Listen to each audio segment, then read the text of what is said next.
Hello, everybody. Good afternoon. Welcome to this version of Lockdown Your Learnings. I'm Daire Lawlor. Very pleased to be with you here today.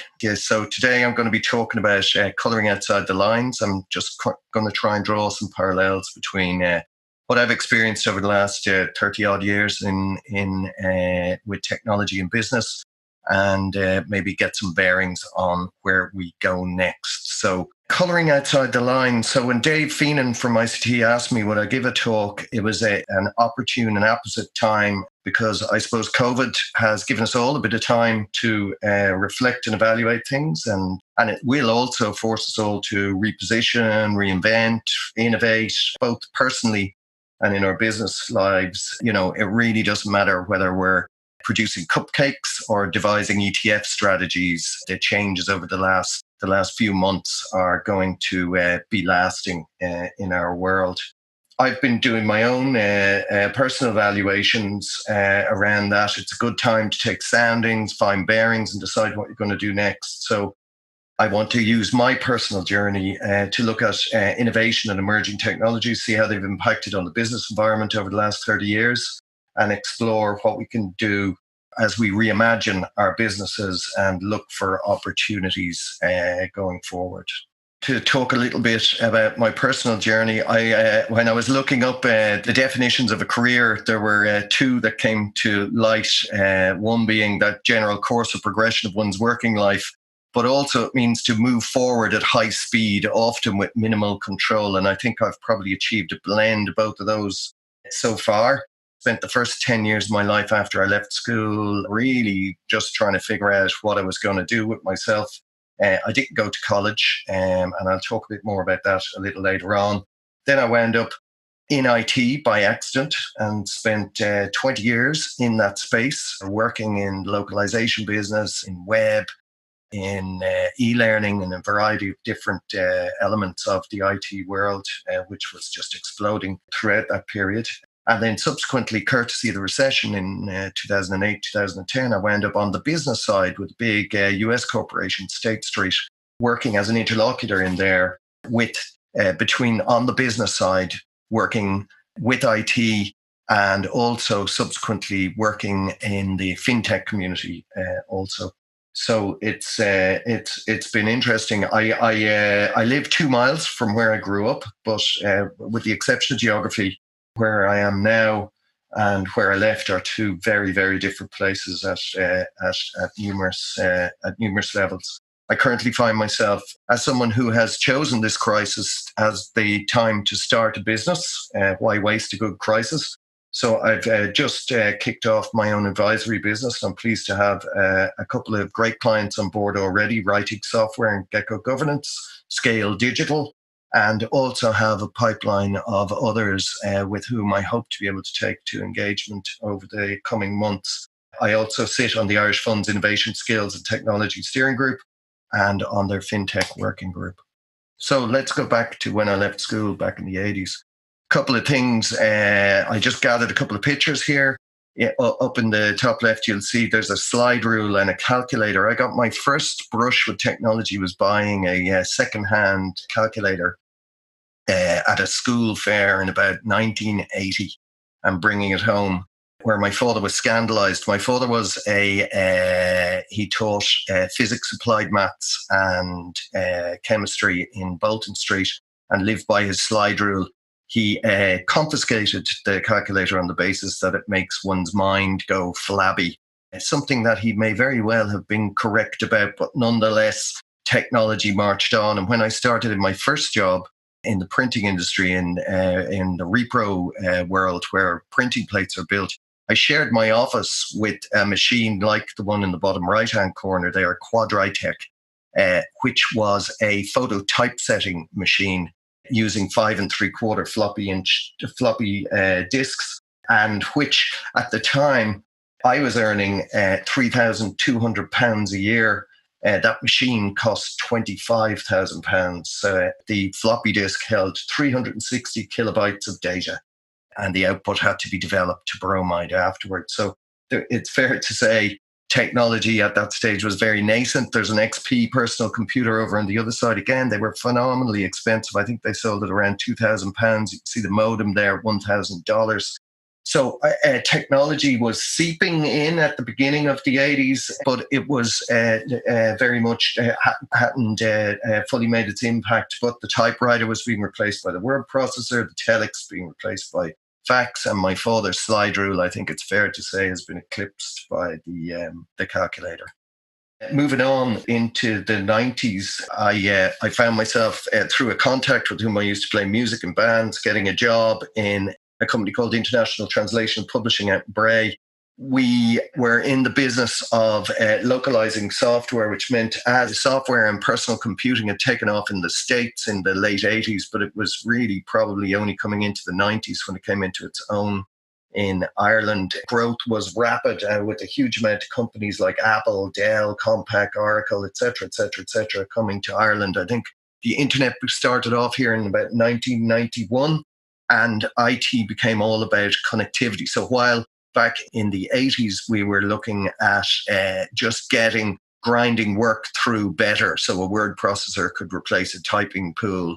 That Quadritech removed hot metal printmakers. So in the 90s, it became more about really exploring the possibilities in connectivity and the cross-pollination that came through that. And indeed, the contagion, because that decade also brought the advent of the virus as something to be contended with at a global level. The Michelangelo virus manifested itself in 92. Word microviruses started appearing in 95 and email around 1999. It was also a time of where contagion began to manifest itself in information technology. Obviously, the other hallmark was mobility. We had the mobile phones presenting. The first mobile phone I ever owned was back in 1988 when I was working in the beef trade. It was about the size of a peat briquette, and you can see in the illustration there how the sizes of the devices shrank and the functionality expanded. It was a very exciting time. I remember the first time we saw HTML in action and looked at the first web browsers. As I worked in ITP, we were very fortunate there as being at the cutting edge.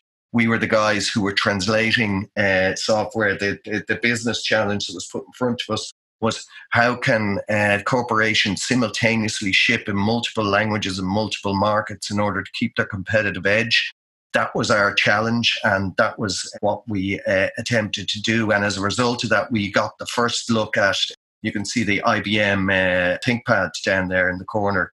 That was literally under armed guard when we were working on translating it. Ironically, I think the first language was Finnish for some reason.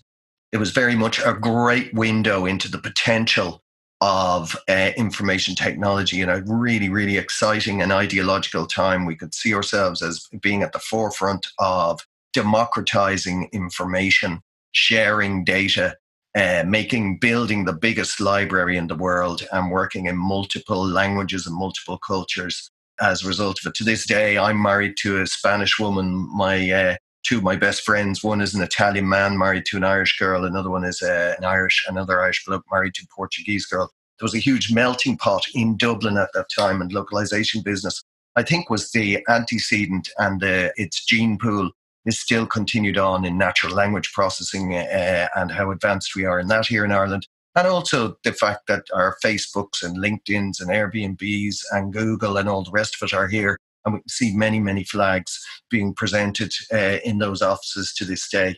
This graphic is a graphic that was prepared for the website of my consultancy business that I opened in 2002. The bottom half is, top half I've added for the purposes of this talk.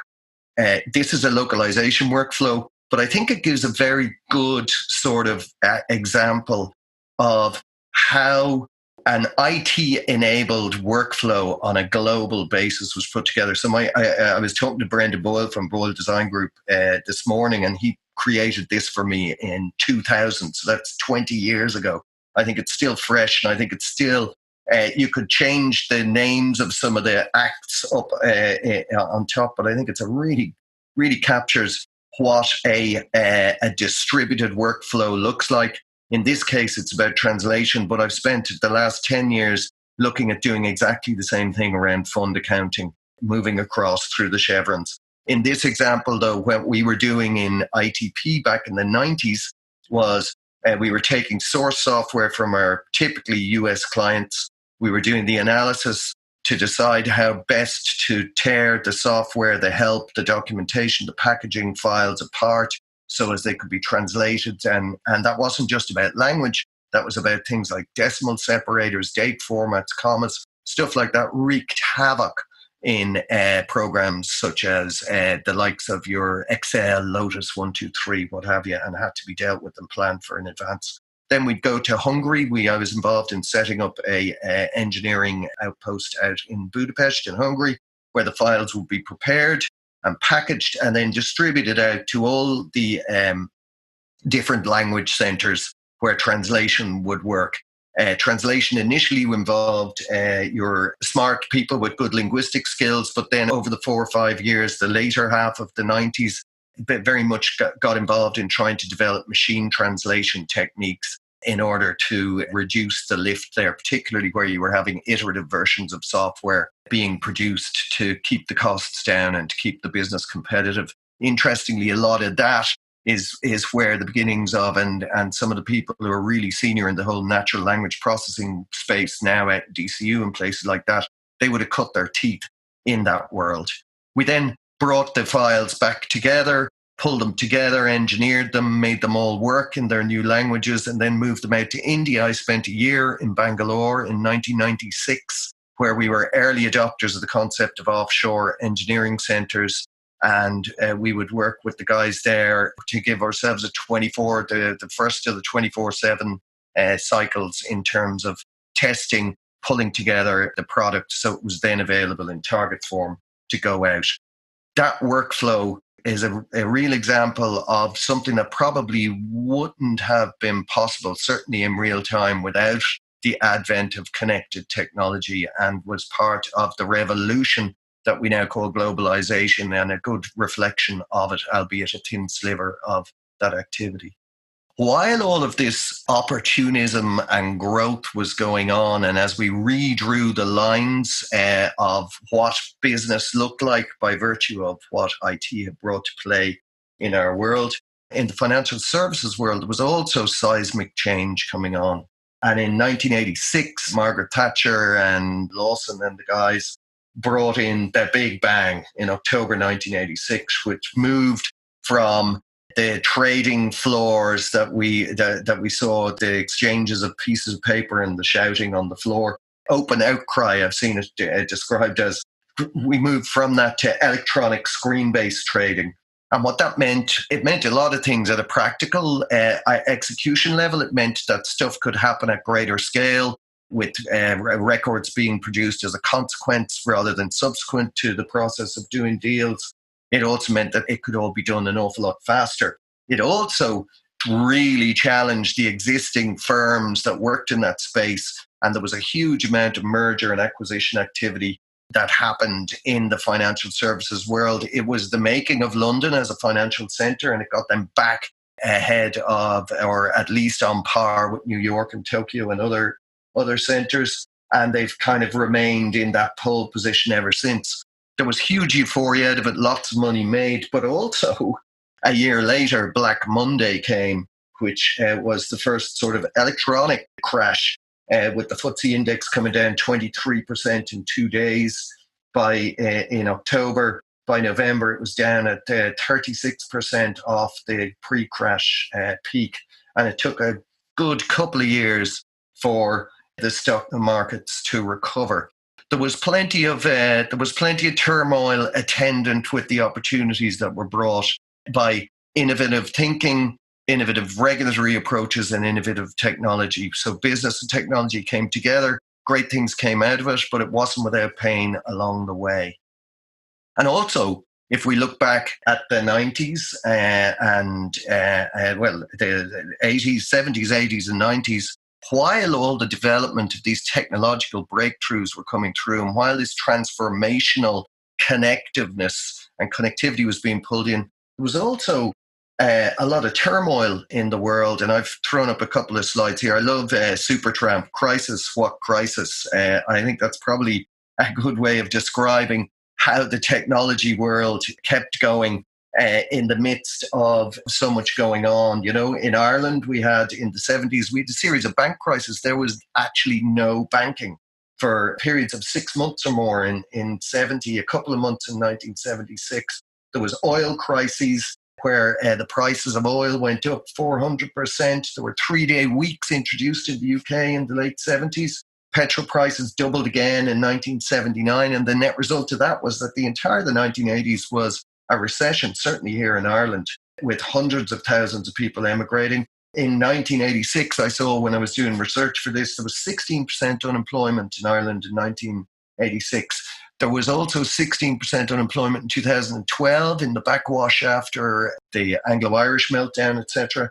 And again, in April, the adjusted unemployment figures in April for COVID it was 16%. So we've been here before in terms of those challenges. We also obviously had the strife in Northern Ireland, which resulted in thousands of deaths and endless misery. The picture there shows the British embassy being burnt down in Merrion Square. We had the Iran-Iraq war, Ethiopian famine, etc., etc. So it's not to say that while all of this optimistic technology was going forward, that there weren't problems in the world. So zooming then back into the now, we've got COVID-19 and looking at what the role of a virus is, which is to deliver its DNA into host cells so as that can be expressed. I think we can say that the coronavirus is in itself a good symbol of innovation in action, albeit that the outcomes from a human perspective are ones that have been devastating at a global level. On the innovation, they've been through multiple iterations of the virus, have been around. The first coronavirus appeared in 1965 with minor common cold symptoms. We've had some serious versions that have emerged over time until we've gotten to CV19, which is presenting us with a great big challenge. But there's opportunity embedded in that threat. And, you know, if we look in the health industry, the scramble, the bright minds that are working to look at clever and innovative ways to protect ourselves from the virus, but also to devise viruses and cures for them. So the innovation embedded in that tiny little ball of proteins is reflected by the human innovation, where we're scrambling to devise and execute on practical, tactical, strategic maneuvers. Everything from perspex screens in shops to complex vaccine development. At the same time, right now, we're also seeing ourselves presented with a plethora of technical opportunities, all with attendant challenges. And there are huge opportunities and a huge blossoming of businesses as we walk into, it's a hackneyed phrase, but this concept of Web 2.0. And there's a big list there of the various names and labels of different types of technologies that are coming to the fore. Couple that maybe aren't so familiar, but I think are really interesting is one is technical debt. A lot of the technology that we're looking at here around data analytics, around how we use data to better run our businesses, etc., revolve around the assumption that the data that we have is good. And while we're producing more and more data exponentially at the moment, an awful lot of that is being created through relatively recent mobile technologies and data that is produced, for want of a better way to put it, at a retail level. There's a lot of technical debt in organizations. So there's a lot of people who've been running their businesses on a plethora of different systems acquired over time that don't necessarily entirely sync up the way that they need to present the kind of quality of data that's needed for companies to really leverage these technologies. So not only are there opportunities in the technologies,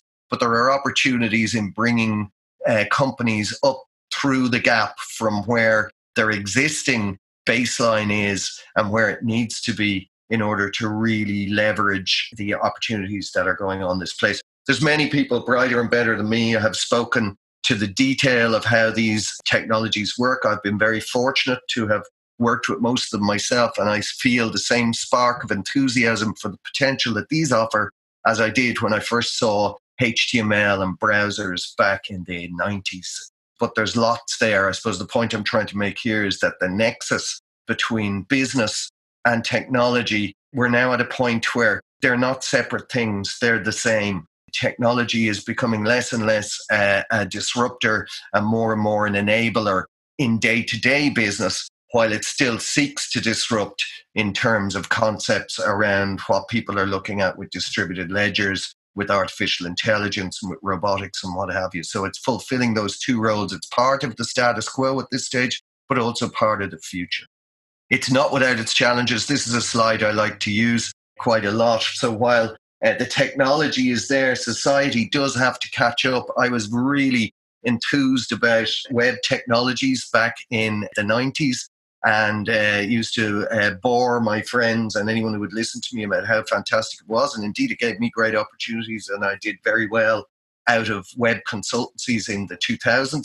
But they were looking at me going, I'm not quite sure what you're talking about. It really took the advent of the iPhone and the concept of powerful mobile computing in your pocket to take e-commerce to where the potential always was. It took a long time for society to actually catch up. And I think we're at that to a certain degree now. Technology is very much an integral part of our world, but we still have challenges about joining the dots. So collaborative technologies require collaborative mindsets. So companies that were previously at each other's throats in the insurance business, for example, need to really work together if blockchain and distributed ledger technologies are going to help them bring their business into the new era. There's lots of examples of that. You know, when we look at tokenization and taking real estate or aircraft leasing or the provenance of a banana, per the Andy Warhol picture here, there has to be a point where we take the virtual and tether it to something tangible and real. And there are lots of challenges around that and lots of vested interests that need to be assuaged and persuaded to come and play in those new worlds. And more we're seeing that, particularly in the areas of trade finance is a great example of an area where these technologies are really beginning to get a grip and make a difference. I'd like to zone back in now as we come into the last sort of 5 minutes of this conversation to COVID and what it's done locally here and how technology and human ingenuity at a very micro level have made a huge difference. And I want to talk to 3 people of my personal acquaintance whose businesses have been affected profoundly by the COVID-19 crisis. One is a good friend of ours. She's run a catering business very successfully here in around Dún Laoghaire for the last several years. Great chef and very clever lady. What she did was catering for parties and events. So obviously with the lockdown, that avenue to business absolutely disappeared. But she's gotten into the business now of preparing meals and delivering them to her clients, who fall into a couple of categories. There are the families where both mother and father are working from home, knee-deep, and children simply don't have the time or bandwidth to prepare meals or want to take a break from doing that. Also, maybe cocooning people who used to eat out and are now looking to get food brought to them. She's used WhatsApp as her channel to market. So something very simple, something that's on her phone, has allowed her to not only completely pivot her business, but to grow it profoundly. I think it's really interesting to see at that micro level how it's done. My milkman, who we've had for 20 years here in Dún Laoghaire, well, I was talking to him the other day and I was asking him how the lockdown was going, and he's just absolutely inundated. His business has trebled. He's had to hire another person. And a big feed into that is that he now has a digital channel to market. Now, I think Alan would be the first person to agree with me that he didn't know what a digital channel to market was, nor had he ever considered what it might be until the beginning of this. But by virtue of the infrastructure that was there, he's now trebled his business. He's now delivering orange juice, creme fraiche, yogurts, etc., as well as the milk. And his worry now is, he was saying to me, he's worried that, what will happen when this all ends? Will it go back to normal? I don't think so, and I'll talk about that again in a minute. The last example I have there is another good friend of mine who gives bridge classes. He's been doing that for years around church halls and all over Ireland. And obviously, again, his business was significantly impacted by the advent of the virus and the lockdown. Again, a simple digital solution has been used. He's now using Zoom. He's using online payment systems. He's got more customers than he ever had. People who would have gone to him when they had the time to get to the church hall are now attending his classes online. They're loving it.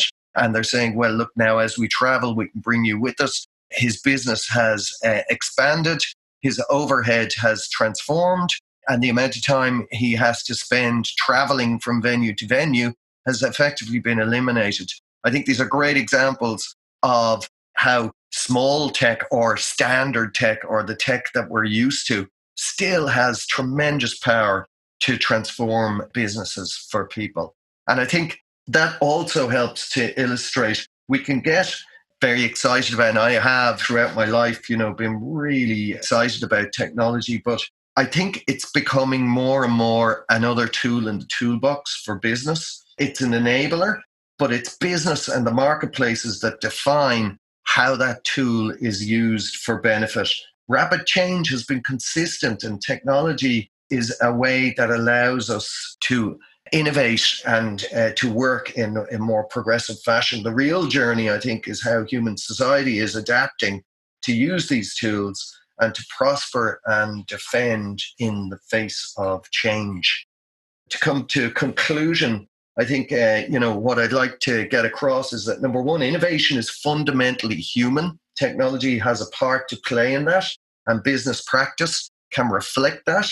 But evolution and innovation could be described as the act of moving lines to make more room for the color, if that makes sense. Hopefully that's been instructive to you. There's some other webinars coming up. I'll go to Q&A in a minute. But before I do that, just to remind you that in the areas of innovation and what have you, that Skillnet have got loads of really, really good resources. There's this series. There's another free tech learning series on Tuesdays. There are courses, then more series courses like an MSc in Leadership, Innovation and Technology. There's an MSc in Blockchain that they're supporting, as well as the Innovation Excellence Program, the next one of which starts on the 9th of July. There's loads of amazing resources there, and I'd encourage you to get to the webinar. I'm just going to have a quick look now at the Q&A. There's a pace of innovation has been demonstrated in our response to COVID. As we deal with that, do I think that the pace will revert to previous pace or remain heightened? I don't think we have any choice. I think we are continually accelerating. I mean, Moore's Law is going on in the background. Our computing power is continually exponentially developing. There's things like quantum computing standing there in the aisles waiting to get on stage. I think there's a huge amount of innovation going on all the time. That I'd point back to the milkman and the bridge teacher and the caterer. I think sometimes if we're in the high tech space, sometimes we forget how long a contrail we leave behind us and how much of stuff that we regard as old news still has transformative possibility for other businesses. And I think that, for want of a better way to put it, that awakening is ongoing. And once you get in the habit of having to think in new ways to overcome obstacles, that's something that you continue to do. And I think we're very much doing that. Do we find that some leaders are feeling reluctant to embrace new technology more than before? Yes, they are, and they have to. And I think there's going to be a lot of dustpan and brush while we bed down what we've done. So we've really gone outside the lines. Businesses have been working remotely. They all had their business continuity plans in place, what have you. Those plans have really been stretched and tested. But interestingly, most businesses, there are very few instances that have certainly come to within my network and my frame of reference. Most businesses have struggled and had to work 20-hour days and have had to really sweat to keep going, but they're still there. Now there's a bunch of other businesses that are, and I've been speaking about topside and upside, and the opportunities and all this, but there are obviously a lot of other businesses that are really struggling. I was talking to an acquaintance this morning who owns a hotel, and he's really wondering where's his on ramp, what does he do, and there's a lot of talk around repurposing hotels into workspaces, and there's a lot of different ideas flying around, but it's a really challenging time, and funding is going to become fundamental to making those changes. Another question coming in there on blockchain and its adoption in Ireland. I think at a technological level, I think blockchain has some great stuff to offer, and certainly working in the financial services sector, we did some proof of concept work a couple of years back, and those concepts still remain firm. I think the challenge is, as I alluded to earlier on, is getting the tangible world tied into the chain, and the legal constructs and the business thinking that needs to go on in that. I think they're quite challenging, but I remain optimistic. There's quite a vibrant blockchain community here in Ireland. I think there's quite a natural inclination in Ireland and Irish business to collaborate, which I think gives us a lot of opportunity. So I think we're headed very much in the right direction. I think we're kind of coming to the end of this session. I hope you found it informative. I listened to my friends and colleagues on LinkedIn. I could have gone on for about 2 hours. So for those bits that I didn't get to say this time, maybe I'll get to say them again the next time out. I'd like to thank you all for having joined me here today. If you want to get in touch with me, the best way is probably through LinkedIn. My email address was on the bottom of the screen on all the slides. It's dairelawlor@gmail.com. I'd be delighted to hear from you with any comments, queries you have. Obviously, as someone who's decided to take advantage of this crisis to start my own advisory business, you'll be hearing a lot from me over the next while. In the meantime, I'd like to thank you for your time and attention today. I hope you've enjoyed it as much as I have, and I look forward to speaking with you all again in the near future. So thanks one and all. Thanks for watching. If you enjoyed this webinar, please follow us on Twitter and LinkedIn to be kept up to date with all our news, events and programs. You can also subscribe to our YouTube channel for more videos like this one.